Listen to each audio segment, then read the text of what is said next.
Rule number 2.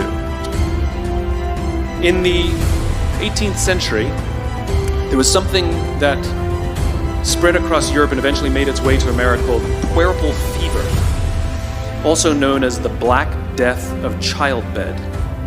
Basically what was happening is women were giving birth and they would die within 48 hours after giving birth.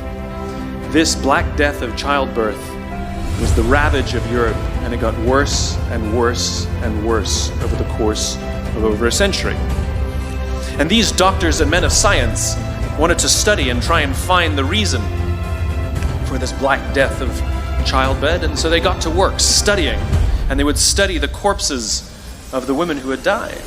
And in the morning they would conduct autopsies, and then in the afternoon they would go and deliver babies and finish their rounds.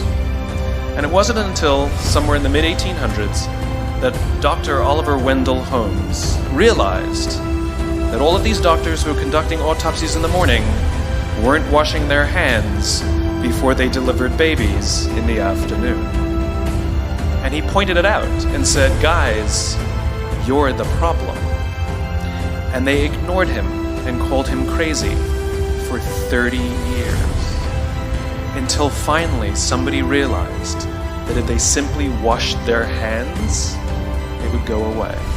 And that's exactly what happened. When they started sterilizing their instruments and washing their hands, the Black Death of childbed disappeared.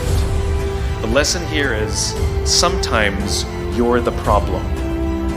Take accountability for your actions. You can take all the credit in the world for the things that you do right, as long as you also take responsibility for the things you do wrong. It must be a balanced equation. You don't get it one way and not the other. You get to take credit when you also take accountability.